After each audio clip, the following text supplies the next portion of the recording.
இது மகிமை நேரம். கர்த்தராகிய இயேசு கிறிஸ்துவினாலே மகிமை நேர நிகழ்ச்சியின் மூலமாக மறுபடியும் உங்கள் யாவரையும் சந்திப்பதிலே நான் மகிழ்ச்சி அடைகிறேன். கர்த்தராகிய இயேசு கிறிஸ்து தாங்கி வருகிற அந்த ஊழியத்தின் பாதையிலே அவருக்கு மகிமையை செலுத்துகிறேன், மேன்மையை செலுத்துகிறேன். இந்த நாட்களிலும் நாம் இந்த லெந்து காலங்களிலே நாம் நம்முடைய ரட்சிப்பை காத்து கொள்ள வேண்டும் என்பதாக நாம் தியானித்து கொண்டிருக்கிறோம். இந்த லெந்து நாட்களிலே நாம் பல காரியங்களை இயேசுக்கென்று நாம் செய்ய நாம் தீர்மானித்திருப்போம். பல பொருத்தனைகள் எல்லாம் செய்து இயேசுவோடு நம்மை ஐக்கியப்படும்படியாக நாம் நம்மை இயேசுவோடு இணைக்கும்படியாக இயேசுவின் சமூகத்திலே அதிகமாக காத்திருந்து உபவாசித்து நம்முடைய பாதைகளை நாம் சீர்தூக்கி பார்க்கிறோம். இந்த நாட்களிலே நாம் ரட்சிப்பை குறித்து நாம் கவலைப்பட வேண்டும். நாம் பெற்றுக்கொண்ட ரட்சிப்பை நாம் காத்து கொள்ளும்படி நாம் வைராக்கியமாக இருக்க வேண்டும் என்பதாக நாம் தியானிக்க இருக்கிறோம். இந்த நாம் சிந்திக்கும் இந்த காரியங்கள் 2 ராஜாக்கள் 5ஆம் அதிகாரத்திலே உள்ள ஒரு சம்பவம். இதிலே ரட்சிப்பை பெற்றுக்கொண்டு ரட்சிப்பை இழந்த கேயாசி என்ற மனிதனை பற்றி தியானிப்போம். அவனுடைய வாழ்க்கையிலே அவன் ரட்சிப்பை இழக்கும்படியாக தேவனுக்கு பிரியமில்லாத காரியங்கள் என்ன காணப்பட்டது என்பதை பற்றி நாம் தியானிப்போம். அந்த காரியங்கள் ஒருவேளை நம்முடைய வாழ்க்கையிலே இருக்குமானால் அந்த காரியங்களை நாம் ஆராய்ந்து பார்த்து அந்த காரியங்களிலே ஒருவேளை நாம் சிக்குண்டு நாம் அடிமைப்பட்டிருப்போமானால் அந்த காரியங்களை நம்மை விட்டு விலக்க வேண்டும் என இயேசு கிறிஸ்து விரும்புகிறார். கேயாசி ரட்சிக்கப்பட்டவராக இருந்தார். அவர் ரட்சிப்பை இழக்கும்படியாக அவரிடம் காணப்பட்ட முதலாவது ஒரு காரியம் என்னவென்று பார்ப்போமானால் 2 ராஜாக்கள் 5ஆம் அதிகாரம் 25ஆம் வசனம் இப்படியாக கூறுகிறது. கேயாசியே எங்கே இருந்து வந்தாய் என்று எலிசா கேட்டதற்கு கேயாசி உமது அடியான் எங்கும் போகவில்லை என்று சொன்னார். கேயாசி ரட்சிப்பை பெற்றுக்கொண்ட கேயாசி ரட்சிப்பை இழக்கும்படியாக அவன் செய்த காரியம், இயேசுவுக்கு பிரியமில்லாமல் செய்த காரியம், அவன் பொய் சொன்னது. எலிசா என்பவர் தேவனுடைய தீர்க்கதரிசி. தேவன் எலிசாவிற்கு எல்லா காரியத்தையும் அவர் சொல்லிவிடுவார். எலிசாவின் இடத்துல இருக்கும்போது எலிசாவின் மூலமாக பல அற்புதங்களின் அடையாளங்களையும் கேயாசி பார்த்திருக்கிறார். இவ்வளவும் தெரிந்திருந்தும் இந்த பொய் என்ற உலகத்தின் மாயைக்குள்ளாக அவர் சிக்கிக் கொள்கிறார். இந்த பொய் சொல்லி தன்னுடைய ரட்சிப்பை இதுவரைக்கும் தன்னுடைய எஜமானோடு எலிசாவோடு இருந்து பெற்றுக்கொண்ட ஆசீர்வாதங்கள் எல்லாவற்றையும் ஒரே நாளிலே இழந்து போகும்படியாக அந்த பொய் அவரை ஆக்கிரமிப்புக்குள்ளாக கொண்டு சென்றது. இந்த கேயாசி பொய் சொல்வதற்கு என்ன காரணம்? அவன் எலிசாவோடு இருந்தவன் தான். ஆனாலும் அவன் பொய் சொல்வதற்கு இந்த உலகத்தின் மாயையான காரியங்கள் தான். ஏனென்றால் பிசாசானவன் பொய்களை சொல்லி அவனை ரட்சிப்பை இழக்கும்படி செய்கிறான். இந்த உலகத்திலே நாம் வாழும் நாட்களிலே நாம் பல நேரங்களில் நம்முடைய ஆலயத்துக்காக நாம் பொய் சொல்கிறவர்களாக காணப்படுகிறோம். சில நேரங்களில் ஒருவர் இல்லாத நேரத்திலே அவர்களை பற்றி மற்றவர்களிடம் பொய் கூறுகிறோம். இது நமக்கு ஒரு ஆதாயத்தை உண்டு வேண்டும் என்றாலும் அந்த பொய்யை மற்றவர்கள் அறிய மாட்டார்கள் என்றாலும் தேவன் அவைகளை அறிவார் என்பதை நாம் நினைவில் கொள்ள வேண்டும். நாம் யாருக்கு விரோதமாய் பொய் சொல்கிறோமோ, யார் அந்த பொய்யினால் பாதிக்கப்படுகிறார்களோ அவருடைய விண்ணப்பத்தை தேவன் நிச்சயமாக கேட்பார்.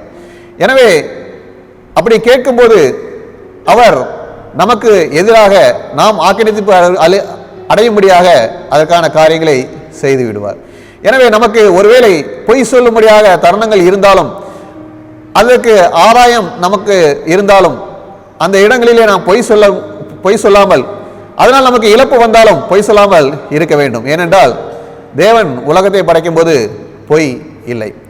பொய் எப்படி உலகத்தில் வந்தது என்று பார்ப்போமானால் முதலாவது பொய் என்பது சாத்தான் கொண்டு வந்ததுதான். தேவன் உலகத்தை படைக்கும் போது உலகத்திலே பொய் இல்லை. தேவன் மனிதனோடு சஞ்சரித்து கொண்டிருக்கிறார். சந்தோஷமும் ஆனந்தமும் மகிழ்ச்சியுமாக அவர்கள் இருக்கிறார்கள். ஆசீர்வாதம் அவர்களுக்கு கிடைக்கப்படுகிறது. பல்வேறு ஆசீர்வாதங்களோடு வாழ்கிறார்கள். எந்த கவலையோ கஷ்டங்களோ இல்லாமல் வாழ்கிறார்கள். ஆனால் சாத்தான் சர்ப்பத்தின் மூலமாக பொய்யை கூறுகிறான். முதலாவது தேவன் ஆதாமிடம் கூறியது, அந்த கனிகளை புசிக்கும் நாளிலே நீங்கள் சாகவே சாவீர்கள் என்று கூறுகிறார். ஒரு கட்டளை. நீங்கள் தோட்டத்தில் உள்ள எல்லாவற்றையும் நீங்கள் அனுபவிக்கலாம், ஆனால் அந்த கனியை புசிக்கும் நாளிலே நீங்கள் சாகவே சாவீர்கள் என்று கூறுகிறார். இது தேவன் அவர்களுக்கு கொடுத்த கட்டளை. ஆனால் சர்ப்பம் என்ன சொல்கிறது? அந்த கனியை புசிக்கும் நாளிலே நீங்கள் சாவதில்லை என்று பொய் சொல்கிறது. தேவன் ஒரு கட்டளை கொடுத்திருக்கிறார். அந்த கட்டளையை மீறி பாவம் செய்யும்படியாக பொய்களை சொல்லி சாத்தான் அந்த ரட்சிப்பை இழக்கும்படியாக செய்கிறார். நாம் இந்த உலகத்திலே, உலக வாழ்க்கையிலே நாம் இருக்கிறோம். தேவனுடைய எல்லா காரியங்களையும் நாம் அறிந்திருக்கிறோம். இயேசு கிறிஸ்துவுடைய வசனங்கள் நமக்குள்ளாக இருக்கிறது. எல்லாவற்றையும் அறிந்திருக்கிறோம். கற்பனைகளையும் கட்டைகளையும் நம்முடைய இருதயத்திலே வைத்து இருக்கிறோம். ஆனாலும் சில சந்தர்ப்பங்கள், சூழ்நிலைகள் வரும்போது நாம் பொய் சொல்கிறவர்களாக தான் காணப்படுகிறோம். இப்படியாக நாம் பொய் சொல்லும் போது என்ன நடக்கிறது? நாம் தேவனுடைய கட்டளையை மீறுவர்களாக இருக்கிறோம். தேவனுடைய கட்டளையை மீறி நடக்கும்போது தேவனுடைய கோபத்துக்கு நாம் ஆளாகிறோம். எனவே இந்த நாட்களிலே ஒருவேளை அப்படிப்பட்டதான பொய் சொல்லும் காரியங்கள் நம்ம இடத்திலே காணப்படுமானால் அவற்றை நாம் சிந்தித்து அவற்றை நம்ம இடத்திலிருந்து விலக்க வேண்டும். பாருங்கள், ஆதாமும் ஏவாளும் பொய் சொன்னார்கள். பொய் சொல்லும் போது என்ன இருந்தது? ஒருவேளை அந்த கனி புசிப்பதற்கு வேண்டால் அது இனிமையாக இருந்திருக்கும். ஆனால் அவர்கள் முதலாவது இழந்தது அவருடைய சந்தோஷத்தை இழந்தார்கள். தேவன் கொடுத்த ஆசீர்வாதத்தை இழந்தார்கள். இரண்டாவது பார்த்தது என்றால் மரணம் என்ற ஆக்கினை தீர்ப்பு மனுஷருக்குள்ளாக கடந்து வருகிறது. பாருங்கள், பொய் எப்படியாக ஒரு மனிதனை ஆக்கினை தீர்ப்பு அடையும்படியாக செய்து விடுகிறது என்பதை நாம் ஆதியிலே நாம் காண முடிகிறது. இதே போலதான் கேயாசி பொய் சொல்லி தேவ மனிதன் அதை அறிய மாட்டார் என்று நினைத்து பொய் சொல்கிறார். ஆனால் அவர் ஆக்கினை தீர்ப்பு அடைகிறார். நாகமானின் குஷ்டரோகம் அந்த கேயாசியை பிடித்தது.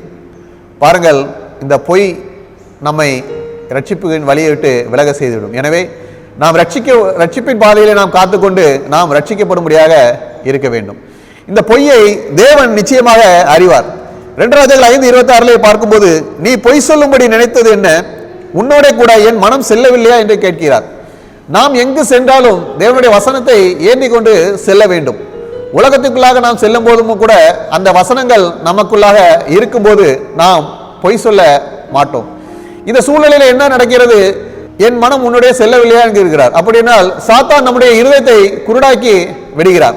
பொய் சொல்லும்படியாக நம்மை தூண்டி நம்முடைய இருதயத்தை குருடாக்கும் போது நாம் என்ன செய்கிறோம்? நம்மை அறியாமல் நாம் பொய் சொல்கிறோம். சில இடங்களிலே நாம் அறிந்தே பொய் சொல்கிறோம். இது ஒருவேளை மனிதர்களுக்கு தெரியாதா இருக்கும். ஆனால் இயேசு கிறிஸ்துவுக்கும் தேவ மனிதர்களுக்கும் இது தெரியும் என்பதை நாம் சிந்தித்துக் கொள்ள வேண்டும். எனவே இப்படிப்பட்டதான லெந்து காலங்களிலே இது போல பொய் என்ற காரியம் நமக்கு இருக்குமானால், நாம் பொய் பேசுகிறவராக புரளி பேசுகிறவராக இருப்போமானால், கேயாசியை போல நாம் இருப்போமானால், அப்படிப்பட்டதான காரியங்கள் நம்மை விட்டு விலக்க வேண்டும் என இயேசு கிறிஸ்து நம்மிடத்திலே கேட்கிறார். கேயாசி எலிசாவோடு இருக்கும்போது பல அற்புதங்களை அடையாளம் கண்டவர் தான். ஆனாலும் இந்த பொய் நிமித்தமாக அவர் ஆக்கினை தீர்ப்பு அடைந்தார். கேயாசிக்கு நாமனுடைய குஷ்டரோகம் பிடித்து ஆக்கினை தீர்ப்பு அடைந்தார்.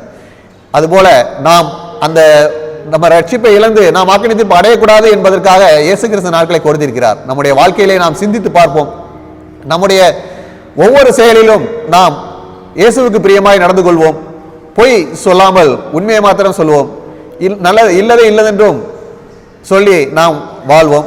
கர்த்தருடைய ரட்சிப்பை காத்துக்கொள்வோம். கர்த்தர் நமக்காக வைத்திருக்கும் பரலோக ராஜ்யத்தை நாம் சுதந்திரித்துக் கொள்ளும்படி கிருபை செய்வாராக. ஆமேன். ஜெபம். கர்த்தாவே, இந்த நாளிலும் ரட்சிப்பை இழந்து போகும்படியாக கேயாசி பொய் சொன்னான்.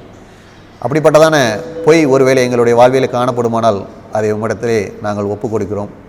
அந்த குணங்கள் மாறி நாங்கள் உம்முடைய ரட்சிப்பை விட்டு விலகும்படியான அந்த பொய் எங்களை விட்டு அகன்று போகும்படி செய்து உம்முடைய ரட்சிப்பை காத்துக்கொண்டு பரலோக ராஜ்யத்தை சுதந்திரத்துக் கொள்ள கிருபை செய்ய வேண்டுமாய் இயேசு கிறிஸ்துவின் மூலம் ஜெபிக்கிறோம் நல்ல பிதாவே. ஆமென்.